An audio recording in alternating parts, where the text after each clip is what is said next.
Em muitos momentos na nossa vida, nós passamos por situações, por problemas, por aflições que não sabemos como resolver. Muitas vezes a gente até pega um problema e o transforma em um problema maior e se sente sem saída, se sente sem solução para aquilo e muitas vezes a solução é simples, é trivial, é rápida, mas nós nos colocamos ou nos sentimos numa situação de não ter esperança, não ter expectativa, não ter saída para aquele problema. Aliás, na verdade, muitas vezes a gente pega coisas simples do dia a dia que a gente sabe que mais cedo ou mais tarde vai resolver e aquilo ali acaba sendo um grande ponto de ansiedade, um grande ponto de nervosismo, um grande ponto de tensão que afeta muitas vezes a nossa saúde, a nossa vida, o nosso bem-estar. Jesus mesmo no Sermão do Monte, ele comentou, né, porque estáis ansiosos pelo dia de amanhã, pelo que andei, a vez de comer, a vez de beber, a vez de vestir, né? E que Deus dá a cada um o seu alimento e alimenta as aves do céu, veste a flor do campo. E por esse motivo Deus não se descuidaria de nós. Então muitas vezes coisas dessa natureza nos deixam extremamente perturbados. A primeira carta de Pedro, do apóstolo Pedro, foi escrita a cristãos que estavam sofrendo perseguições. E quando a gente fala de esperança, expectativa e de sofrer alguma coisa, a gente muitas vezes, no nosso país, pensa naquelas situações do dia a dia, é uma conta que eu não sei como eu vou pagar, se o emprego vai estar lá ou não, se eu vou conseguir comprar, se eu vou conseguir resolver uma situação do nosso dia a dia. Mas aqueles cristãos ali estavam sofrendo perseguição por amor a Cristo, por falar da sua palavra. E nessa situação e esse tipo de perseguição é uma perseguição que traz como retorno algo muito mais duradouro, traz um fortalecimento da fé, traz uma afirmação em Deus e em Cristo muito maior. Muitas vezes, coisas simples nos aborrecem. A partir dessa lição, a gente vai estudar a primeira carta de Pedro, né? E a carta, a autoria e a direção da carta, ela é muito bem definida no primeiro versículo. Pedro, apóstolo de Jesus Cristo, já é dito ali quem escreve. Então, quem escreve foi o apóstolo Pedro. O apóstolo Pedro, ele se destacou logo depois da morte e ressurreição de Cristo, como um daqueles que foi pilar da igreja, que levou o ensino apostólico, que levou a igreja a se organizar, a seguir, continuar estudando, continuar aprendendo de Cristo. Então, o apóstolo Pedro, ele teve esse papel importante no primeiro século. Né? A gente suspeita, né, que essa carta tenha sido escrita entre 63 e 65 depois de Cristo, ou seja, depois que depois que Jesus morreu, ressuscitou, 33, por ali, 35, né? Alguns anos depois, talvez 30 anos depois, Pedro já devia estar bem mais maduro e percebendo que precisava deixar alguma coisa ali escrita, né? O ensino apostólico, como a gente chama, escrito e registrado para aqueles que viriam depois. Então, essa carta foi escrita, a primeira epístola de Pedro foi escrita por Pedro, o apóstolo de Cristo. E ela é, a carta, direcionada, continuando o versículo 1, aos eleitos que são forasteiros da dispersão no Ponto, Galácia, Capadócia, Ásia e Bitínia, eleitos segundo a presciência de Deus Pai, em santificação do Espírito, para a obediência e a aspersão do sangue de Jesus Cristo, graça e paz vos sejam multiplicadas. Então Pedro está dirigindo a sua carta a esses crentes, esses salvos por Jesus, que estavam dispersos. Então a gente está vendo aqui algumas situações históricas da dispersão, da diáspora, né? E eles estavam em locais, em países diferentes daqueles deles. Então estavam fora da Galileia, fora da Terra Santa, né? E eles estavam dispersos, estavam sofrendo perseguições. E o ambiente era um ambiente muito complicado de se viver, porque entre os próprios judeus, os seguidores de Cristo foram perseguidos como uma heresia, como uma seita, como algo fora daquilo que se deveria fazer. E esses eleitos e esses a quem Pedro escreve, então estão fora de suas terras e estão na sua caminhada cristã, estão passando por lutas, estão passando por dificuldades, estão passando por perseguições. Essa carta, ela é conhecida, ela é chamada de carta da esperança ou carta da coragem, porque Pedro busca encorajar esses crentes a seguirem confiando em Deus. Eu fico imaginando, será que a gente tem vivido o verdadeiro cristianismo, a gente tem vivido uma vida de crente, a gente tem de fato seguido a Cristo? Ou será que de vez em quando eu abro mão de alguma coisa, eu me calo, eu concordo, para evitar um problema, entre aspas, para evitar um aborrecimento, para evitar que algo venha a perturbar a minha paz? E deixo de falar de Cristo, e deixo de pregar a Cristo, e deixo de dizer o que realmente é certo, o que realmente é errado. Aqueles crentes, início do cristianismo, né, ainda nem assim era chamado, não era uma igreja ainda muito bem organizada. Jesus não veio fundar uma igreja, ele pregou o Evangelho, deu as boas novas de salvação, morreu na cruz e ressuscitou para que tivéssemos salvação. Mas o objetivo de Cristo não foi fundar aqui a primeira igreja, cuidado, vou falar a primeira igreja batista, né, da terra. Eu sou batista, eu sempre vou puxar a sardinha para o meu lado, mas o fundamento, a ideia de Jesus não foi fundar uma igreja como a gente entende aqui. A igreja de Cristo, a igreja pelos séculos, né, o conjunto das pessoas salvas, aquelas que acreditam em Deus e seguem a Cristo fazendo a sua vontade. O texto fala sobre esperança. E esperança aqui não é esperança sentimento, é uma esperança convicção.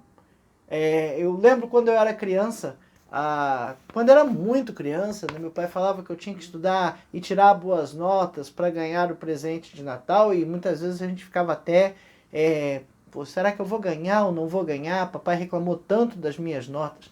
Aí depois de um tempo a gente aprende que vai ganhar sim, né? Ele aperta, as notas saem boas porque ele aperta, e depois ele dá o presente do mesmo jeito. Então deixou de ser uma esperança, uma expectativa de algo que eu não sabia, né? uma dúvida se aquilo acontecia, para ser sim uma expectativa, no caso, uma espera daquilo que eu sabia que iria acontecer. A esperança que Pedro usa aqui não é a esperança dúvida se alguma coisa vai acontecer, mas é algo que é certeza de que vai acontecer. É a certeza que no meio de todas essas perseguições, no meio de todas essas dificuldades, no meio de todos esses problemas, não problemas do dia a dia, mas também pode ser problemas do dia a dia, mas o foco aqui são as perseguições por você fazer aquilo que Jesus está mandando e não concordar com as coisas que não estão corretas, aquelas coisas que não agradam a Jesus. Essa perseguição, esses problemas, Deus está no controle de todos eles. Seja qual for a circunstância, Deus vai nos dar a salvação, a vida eterna, se a gente fizer a vontade de Jesus. E essa é a nossa esperança, essa é a nossa convicção, que terminada a minha passagem neste mundo, eu estarei na vida eterna com Jesus. Essa é a lição número 6 da revista Palavra e Vida, edição número 74, me perdi. A revista Palavra e Vida é editada pela Convenção Batista Fluminense, está disponível no site batistasfluminense.org.br. Essa edição de número 74 tem por tema Fé e Verdade, reflexões das cartas de Tiago, 1 e 2 Pedro e Judas, e foi escrita pelo pastor Ronaldo Gomes de Souza, ok? Essa lição de número 6, a gente começa a ver então a primeira carta de Pedro, e ela tem por tema a esperança na verdade, baseada em 1 Pedro 1, de 3 a 12, que eu vou ler aqui rapidamente. Bendito o Deus e Pai de nosso Senhor Jesus Cristo, que segundo a sua misericórdia, nos regenerou para uma viva esperança, mediante a ressurreição de Jesus Cristo dentre os mortos, para uma esperança incorruptível, para uma herança incorruptível, sem mácula e imarcessível, reservada nos céus para vós outros, que sois guardados pelo poder de Deus, mediante a fé,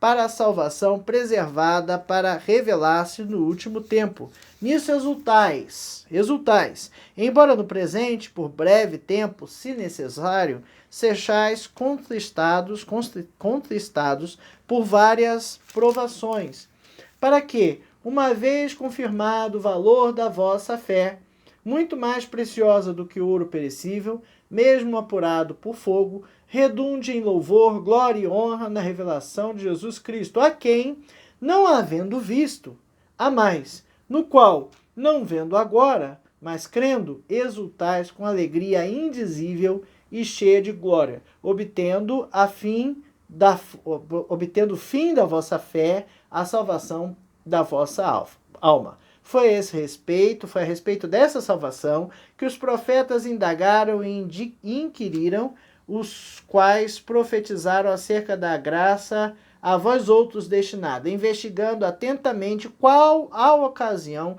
ou quais as circunstâncias oportunas, indicadas pelo Espírito de Cristo que neles estava, ao dar de antemão testemunho sobre os sofrimentos referentes a Cristo e sobre as glórias que o seguiam. A eles foi revelado que, não para si mesmos, mas para vós outros, ministravam as coisas que agora vos foram anunciadas por aqueles que, pelo Espírito Santo, enviado do céu, vos pregaram o Evangelho, coisas estas que os anjos anelam perscrutar.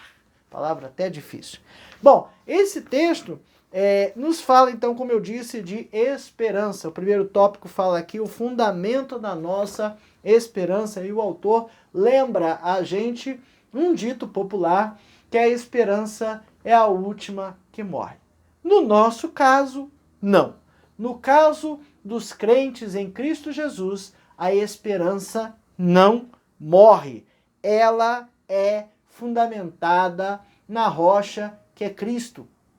É, como eu disse, não uma esperança de esperar alguma coisa, mas é uma expectativa de algo que é certo. O problema não é se acontecerá. O problema é quando acontecerá, eu não sei. Mas acontecerá e eu tenho uma certeza disso. A esperança aqui, como o apóstolo Pedro diz aqui no versículo 3, né? Bendito o Deus e Pai de nosso Senhor Jesus Cristo, que segundo a sua misericórdia nos regenerou para uma viva esperança. Se a esperança, no dito popular, é a última que morre, talvez esse dito seja bem antigo, né? Para descrever uma viva esperança, talvez ele já, naquele tempo, já tivesse essa ideia, né, de que a esperança é a última que morre. Para nós não morre, não. Para nós a esperança é viva, porque é uma promessa de Deus. Quando alguém que tem extrema confiabilidade nos diz que vai fazer alguma coisa, e a gente confia nessa pessoa e sabe que essa pessoa faz o que fala, então a gente tem uma esperança no sentido de ser uma expectativa, de esperar que vai acontecer. Quando eu não sei, mas vai acontecer. Não tenho dúvidas que vai acontecer, mas vai acontecer. Pedro está escrevendo então aos cristãos que estão experimentando provações e privações. E para esses cristãos, Pedro está lembrando do propósito e do poder de Deus.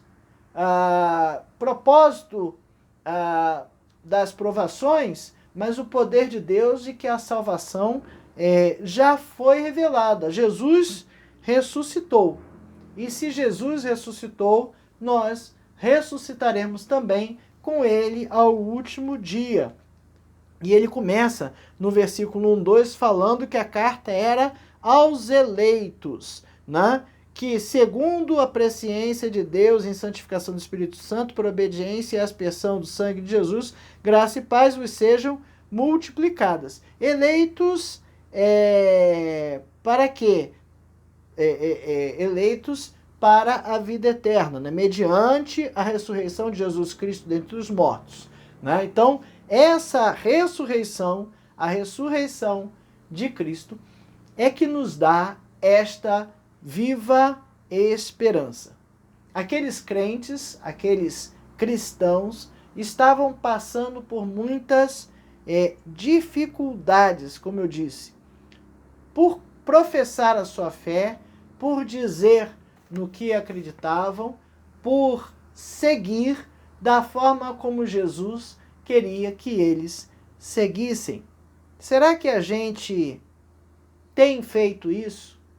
Eu falei no início e há um questionamento que fica na minha cabeça. Será que eu tenho de fato feito a vontade de Deus ou eu tenho deixado isso de lado? Jesus é a maior e a única fonte da regeneração. A salvação veio pela sua ressurreição. Enquanto a gente mantiver a nossa esperança em Deus baseado na salvação de Cristo, nós estamos bem, nós estaremos tranquilos, porque a salvação, a ressurreição foi certa e a nossa também será, né? E a fundamentação da nossa esperança, a esperança de Cristo, a esperança da ressurreição de Cristo, da nossa ressurreição, porque Cristo ressuscitou, falando melhor assim, né? Está espalhada por todo o Novo Testamento. Colossenses 1,27 diz assim: a eles quis Deus dar a conhecer entre os gentios a gloriosa riqueza desse mistério, que é Cristo em vocês, a esperança da glória, né? Em Romanos 15, 13, Paulo fala, define que Deus é o Deus da esperança. Desta esperança, a esperança da salvação. Veja, já falei aqui algumas vezes, a nossa vida aqui ela é curta, ela é passageira. A gente não pode focar na menor parte de uma determinada situação, de um determinado problema ou de algo que eu preciso fazer. Eu preciso olhar o todo para ver o que de fato é importante. Se eu vou assistir uma aula e fico prestando atenção em detalhes que não importam, eu vou perder a maior parte do conteúdo. Eu preciso focar no que é mais importante. A nossa vida aqui pode ter 100 anos, depois a gente vai ter uma vida eterna. No céu ou no inferno, mas vamos ter uma vida eterna. O que eu tenho preparado para lá? Né? Aqui eu preciso ter a esperança de que Deus está cuidando das coisas. Eu preciso ter a esperança de que tudo que eu estou passando aqui, perseguições que eu venha a passar por fazer a vontade de Deus, elas passarão. Deus não permitirá que elas sejam eternas. Elas serão passageiras. E eu preciso ter paciência, né? Eu preciso ter força, eu preciso ter consolo no meio desses problemas todos. E o nosso consolo, a nossa força e o que nos dá paciência é a esperança da nossa vida eterna. É o esperar a nossa vida eterna. Quando a gente fala de esperança, sempre vem a ideia de talvez, né? Mas esperança aqui, a palavra esperança aqui, não é a esperança de talvez acontecer alguma coisa, é a esperança de esperar que vai acontecer, quando eu não sei. O nosso segundo tópico fala da esperança de uma herança gloriosa. Já no verso 4 e no verso 5, Pedro fala assim, ó, para uma herança incorruptível, sem mácula, imarcessível, reservada nos céus para vós outros, que sois guardados pelo poder de Deus mediante a fé para a salvação, preparada para revelar-se no último tempo. A esperança é para uma herança. E o que é uma herança? Herança é algo que alguém deixa para nós. Geralmente, alguém que morre deixa para nós quando morre. Esses dias eu vi um colega brincando, dizendo, não, eu vou mudar para perto do meu sogro para não deixar ele gastar toda a minha herança. Era uma brincadeira, mas, enfim, dá a entender que, e é o conceito de herança, que é aquilo que eu deixo quando eu morro para as pessoas que estão vivas. Aliás, quando Jesus contou a parábola do filho pródigo, que o filho chegou para o pai, pai, me dá a minha parte da herança, aquilo ali praticamente significou que o filho estava dizendo que o pai estava morto para ele, né? Já não tinha mais valor o pai, é como se ele considerasse o pai morto. Bom, mas nós teremos uma herança, né? E essa herança que é a vida eterna, tem 3 características colocadas aí na sequência. Ela é uma herança incorruptível, uma herança que não pode ser corrompida, né? Que jamais poderá perecer, não é passível de corrupção ou decadência, ela é imperecível. Se o meu pai me deixa um prédio de herança, aquele prédio, se ficar abandonado, ele vai degradar, ele vai, em coisa de 20, 30, 40 anos, se não sofrer manutenções, pode sofrer uma infiltração e pode vir até abaixo, dependendo do que acontecer. Então ele se corrompe, aquela herança se corrompe. O segundo item aqui é que ela é uma herança sem mácula, né? Se um pai é uma pessoa desonesta e tem faz negócios escusos e morre, deixa esse dinheiro para o seu filho, mas é um dinheiro que é maculado, é um dinheiro contaminado, né? Tem uma sujeira ali, tem pode ter ali alguma degradação, né? Então, essa herança que Jesus nos dá, ela é imaculada, ela não tem nada que a desabone. E o terceiro, a terceira característica desta herança é que ela é imarcessível. Essa palavra é uma palavra difícil, mas quer dizer uma coisa que não murcha, né? Quando os jogos na Grécia ocorriam, né, os Jogos Olímpicos, aquelas competições, o troféu era uma coroa de louros, e aquela coroa de louros, ela secava e estragava, murchava. Então, o camarada recebia naquela hora e tinha que guardar na memória aquilo ali, né? Por quê? Ou então tinha que pagar alguém para fazer lá uma escultura para poder, entre aspas, né, tirar uma selfie ali, uma fotografia, porque senão aquele momento seria esquecido, ficaria apenas na memória, porque aquela coroa era marcessível, né? Ela murchava. Mas a herança que nós temos, ela não murcha, ela não definha, ela não perde valor, né? Se eu deixar um carro para o meu filho e dizer que não pode vender, aquele carro vai perder valor ao longo do tempo e não vale mais nada, né? Essa última palavra aqui, ela no grego é amaraton, que significa uma flor, né?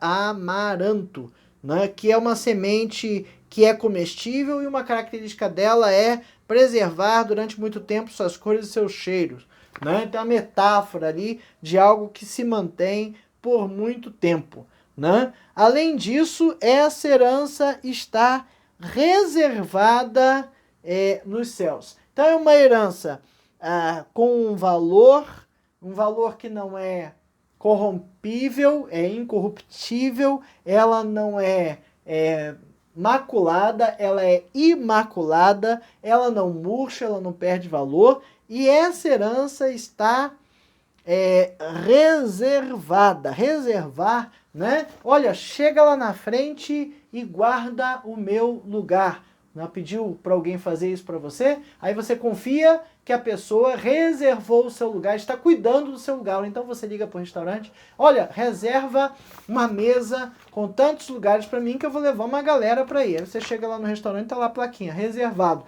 Alguém está cuidando daquilo ali para você. E essa herança aqui, que é uma herança que tem essas características que eu falei, é uma herança que está protegida, ela está guardada, ela está reservada. Deus está guardando essa herança para mim e para você.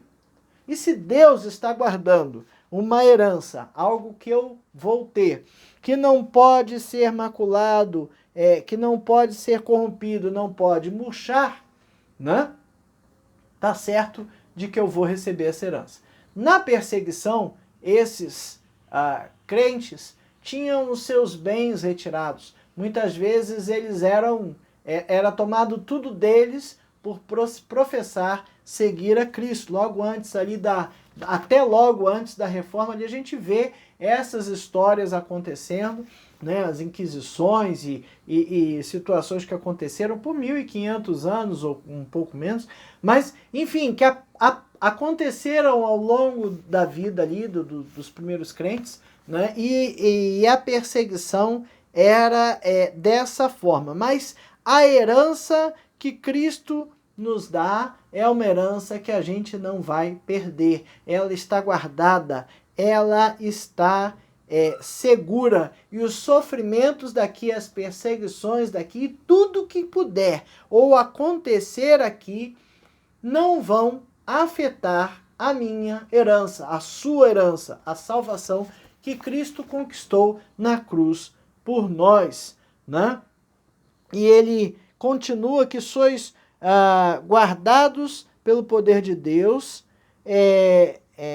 mediante a fé para a salvação preparada a revelar-se no último tempo. Então, assim, não acabou. No último tempo será revelada a salvação, será revelada esta herança. Eu sei que é muito complicado no meio de uma confusão, no meio de uma tribulação, no meio de um problema, a gente lembrar dessas coisas. Uma doença grave nos tira a tranquilidade, nos tira a calma, nos tira a esperança, muitas vezes, né?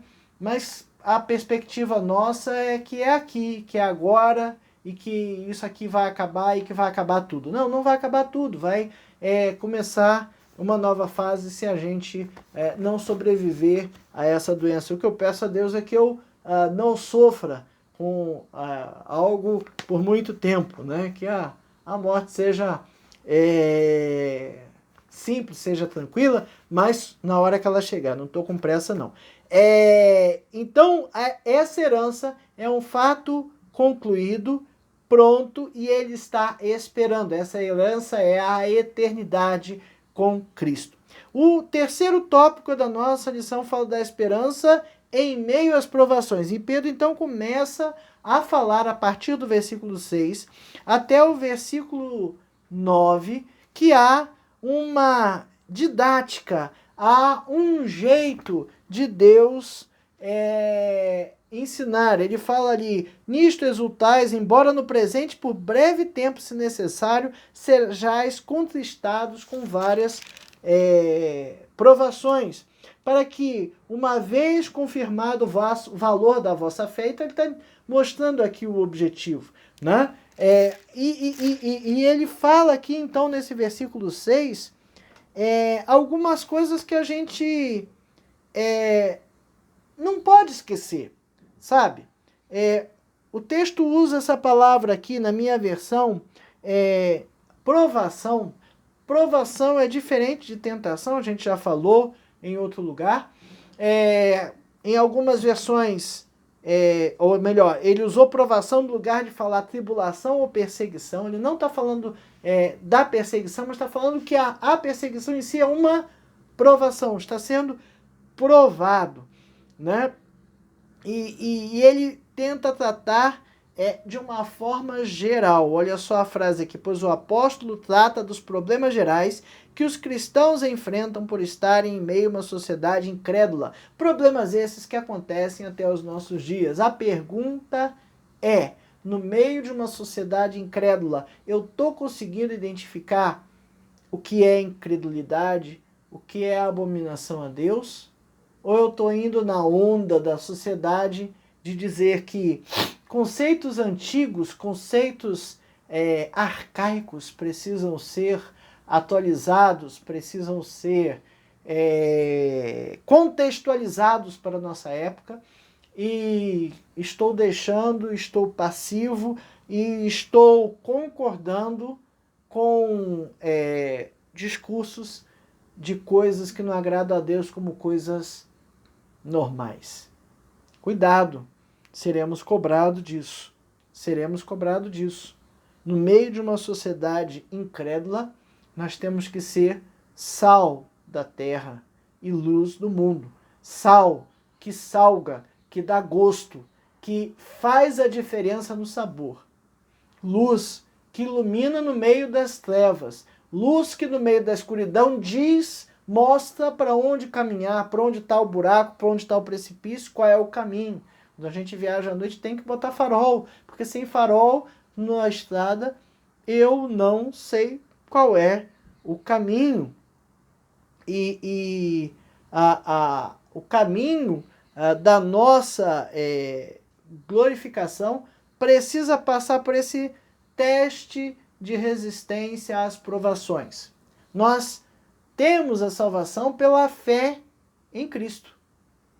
E a fé, eu creio, pronto, tem fé. Mas essa fé é de que tamanho? É fé mesmo?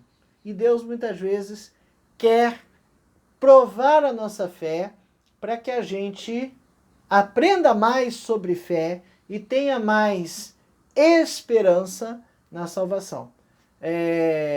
A gente não tem dúvida, né? O aluno, ele estuda quando vai ter prova.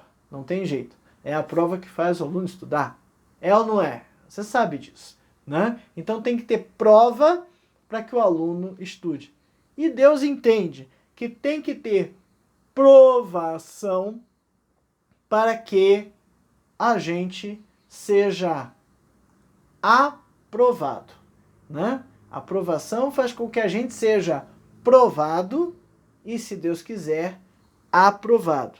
No meio dos nossos problemas, no meio das nossas aflições, qual é o nosso comportamento? O que a gente faz? A gente dá graças a Deus, a gente entende que Deus está cuidando, que aquilo vai passar e que a gente vai suportar? Ou será que a gente se entrega? Será que a gente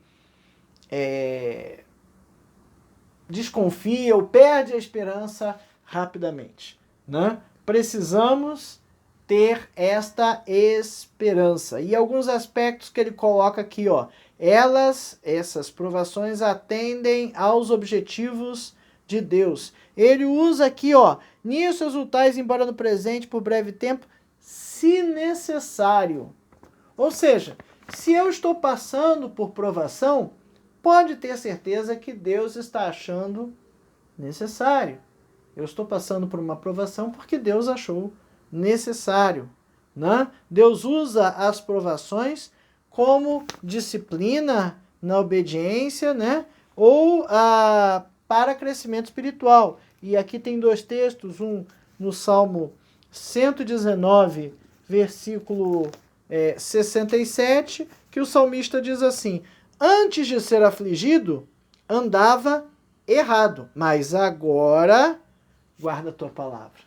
Que coisa feia, teve que ser afligido para guardar a palavra. Mas esse é o salmista, né? Salmo 119, Salmo de Davi. E aí, pois é, se ele passou por isso, quem sou eu para dizer que não preciso, né? A aprovação faz com que a gente ande nos caminhos de Deus. O outro texto colocado aqui foi 2 Coríntios 12, de 1 a 9, né? 2 Coríntios 12, versículo de 1 a 9, aí ele começa a falar das visões e revelação, de que ele viu, foi arrebatado ao paraíso, o Paulo, né, ouviu palavras inefáveis, e lá pelo versículo 7 ele coloca ali: e para que não me ensoberbecesse com a grandeza das revelações, foi-me posto um espinho na carne, mensageiro de Satanás, para me esbofetear, a fim de que não me exalte. Por causa disso, 3 vezes pedi ao Senhor que o afastasse de mim. Então ele me disse: a minha graça te basta, porque o poder se aperfeiçoa na fraqueza. De boa vontade, pois, me gloriarei nas fraquezas, para que sobre mim repouse o poder de Cristo. Então, há nestas provações um objetivo de Deus. Nas provações. Não estamos falando de tentação, não estamos falando de pecado. Estamos falando de provação. Essas provações são de todo tipo, né? Aqui no versículo, não exultais no presente, por breve, se necessário, seja considerado por várias provações, vários tipos. Tudo pode acontecer de várias formas. 1 Pedro 4, 10, ele fala da multiforme graça de Deus. Veja que no original, no grego, essas várias provações têm o mesmo sentido de multiforme no versículo 10 do capítulo 4. Né? De várias formas, porque provas diferentes vão resultar em testes diferentes e vão me aperfeiçoar em características diferentes. Elas são doloridas. Olha, não adianta você dizer, passando por uma provação, não, está tudo bem, está tudo na mão de Deus, na glória de Deus, e Deus vai resolver. Glória a Deus que você acredita assim, glória a Deus que você tem essa fé. Mas nós sabemos, e a gente precisa ter essa certeza, que as provações nos causam dor, elas nos causam tristeza, elas nos causam aflições. Não adianta negar, não adianta você dizer, não vai causar nada não. Se eu estou passando por uma doença, essa doença dói. E aí eu vou ficar feliz, eu estou feliz porque eu estou sofrendo, porque eu estou com dor, porque Deus está fazendo A gente vai sentir dor e não vai se sentir bem. Porque é assim. O que o apóstolo fala aqui, contristados. Em outra versão, ele fala entristecidos. Né? Tristeza, está falando uma tristeza emocional. Eu vou ficar triste, eu vou ficar chateado. Lá em Mateus 26, 27, Jesus começou a ficar triste no Getsemane. Olha como Jesus, em carne humana, 100% Deus, mas 100% homem, ficou entristecido, porque ele ia passar por uma grande tribulação ali, né? Ia enfrentar o seu próprio sacrifício. Em 1 Tessalonicenses 4,13, Paulo está falando, quero que sejais ignorantes a respeito dos que partiram, que não têm esperança. Ele estava falando da tristeza de quem perde um ente querido e não conhece a salvação, ou seja, sabe que nunca mais, ou acha que nunca mais o verá. Então, a tristeza que Pedro está falando aqui é essa tristeza. É uma tristeza profunda, é uma tristeza difícil, é uma tristeza dolorida.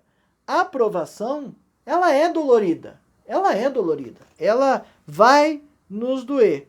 Mas, no versículo 9, já vocês estão alcançando o alvo da sua fé, a salvação das suas almas. Não quer dizer que a aprovação vai lhe trazer salvação, mas a aprovação vai lhe possibilitar fortalecer a fé.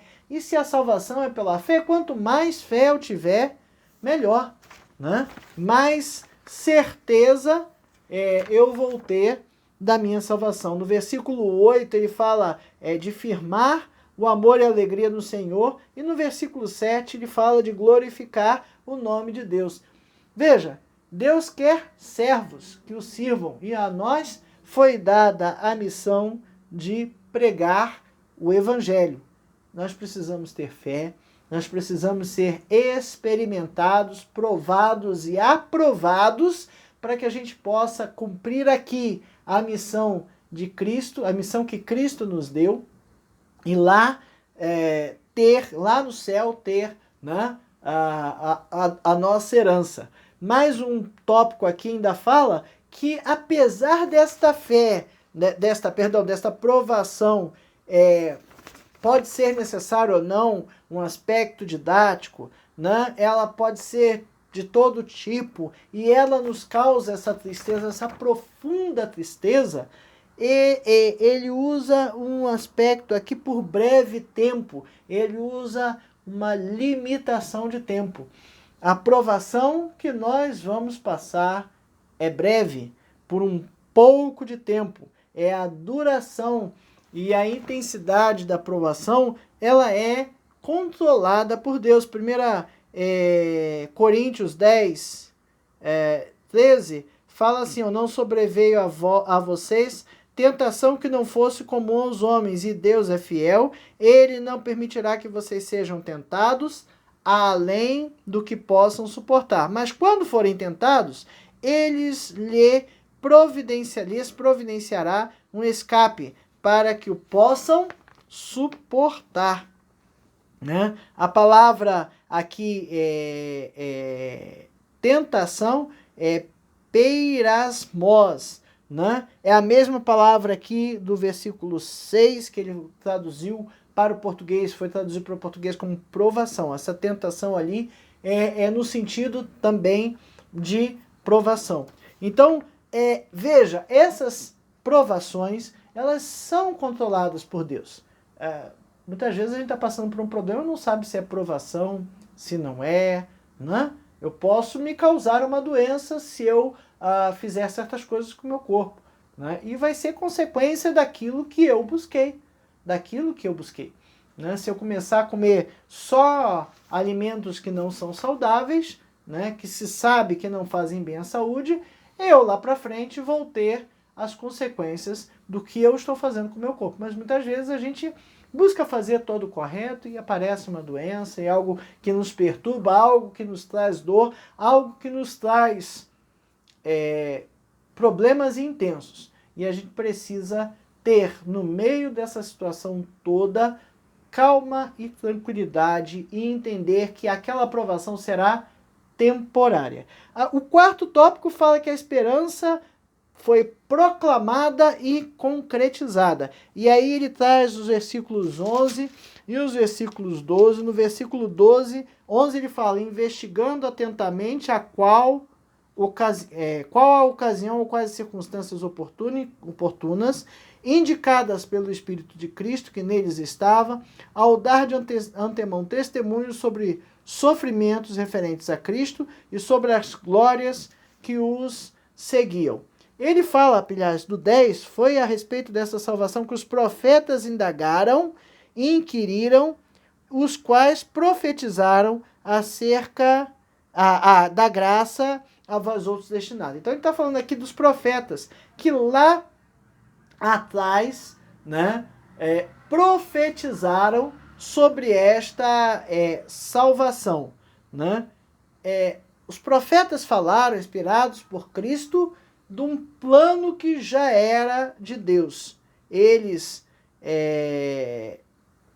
pronunciaram, eles profetizaram, a palavra é essa, né? Sobre a eternidade, sobre algo que já era desde o passado. Foi a respeito desta salvação que os profetas indagaram e inquiriram, os quais profetizaram acerca da graça a vós outros destinadas. Aí Pedro está falando das revelações feitas no passado. E interessante que ele fala aqui, revelações, como se diz, ele fala aqui, investigando atentamente a qual ocasião, quais circunstâncias oportunas indicadas pelo Espírito de Cristo, que neles estava, ao dar de antemão testemunhos sobre os sofrimentos referentes a Cristo, sobre as glórias que o seguiram. Então, Pedro está falando que investigou, né? Investigando, foi estudado, foi verificado que o plano de salvação veio lá de trás, que a ideia, as revelações vieram lá de trás, né? Para que nós tivéssemos essa esperança.